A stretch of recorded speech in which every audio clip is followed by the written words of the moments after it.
wiase na aye wo no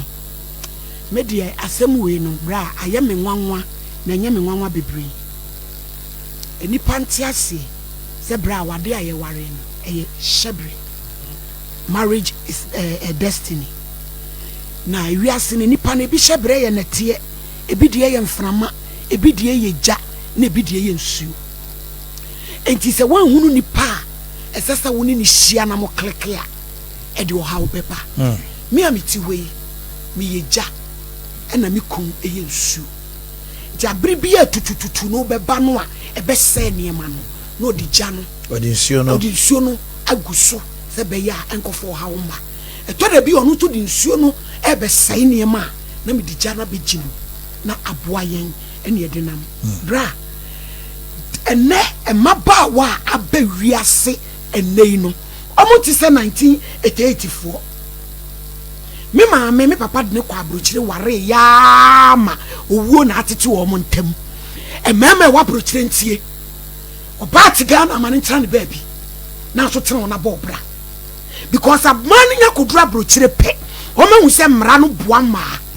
na o ma hura be gina wa pampem enye ma ne nyina bride ya boni na be ma ye sa me ti sika e dia be ware wo ba me boni ya ma ye ni me busam se oba papa yi okuna botire oba boni ti se kokoram wo wi kasem oba boni ti se kokoram e wi kasem oba papa de o ye ni kuna bone cancer. Yes boni ben e na wo be ma ye because you say ma me fo aba ne no eni bre obeka kire ne ba ne se na wante de papa ne baba ne kan o se che se maame ni ko wom kra onim se ne ba no Emmanuel Duane ne ba no be ware ti oba na sepo ne ma fra amonone a ba omode be ye grand wodi agini we ko wedding bra maame ne beka kire wo se wo ko ne nko jimi se de me jimi na ma nya hwe no eti wo ba no o won agenda en wo de nam wodi emfa ne se ebia na ebra na abrante ne be ware obey no na ebi oba ne bro ne so wodi na tena 50 years enkola 9 ti wanya 2000 obefa no ti wanya 23 years imagine wo ko kai so your ba na wo kaseti ama ema binu ma gin a wo de nam wiase no me say bra minim se me nuanom nyina ye mema ne nti o me kasama mema dodo anope bra me ra wo eni ma de ye mema bra just say I'm not poor man yesterday. Oh yeah. Oh it's sad. It's very sad. Bema beba be ware wo pa. What the hell you na to bema ne so. Wa sha wo maame. Asha wo nua kra wo university. Wo ba wie we nyina ni e betua ne ka. Bre yemfa ne so na ya busua ne ti.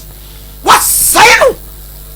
Tuminya kukudro gina bema nim ka se. Me de me call Ghana no. Me ni Emmanuel Dua akose shawade. Na no so organa kra no me na me hwe no chese wotim se bra ne de wode ne ye wode na ye dormant kra emema hye ye se ansin gura tipe pewano nam na ware no na wo ba ka se won pewo a wo be sia process to aso nsia etru apem ama no won pewo ka wore na wo nan kedi epiem na aka onyame fa ye nua be ma ne kransie yi na me oba nso eniema bi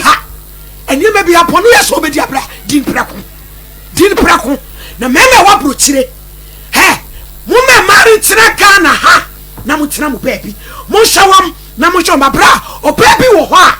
hu ko hu akra ne se ni ku friend se woni me bra ya abo amanko American embassy na ma ya won krata ne wadwuma an kan po no onim ho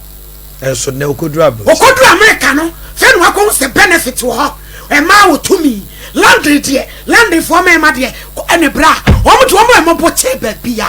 obem ye US abonti sesi a no aye gangari no age dan ne fie na boso one ne ma no wo ge benefit na pa ma sugu ni jam na mema ne de o sika ye japade e de ma no ye be si dan no Ghana me ne wan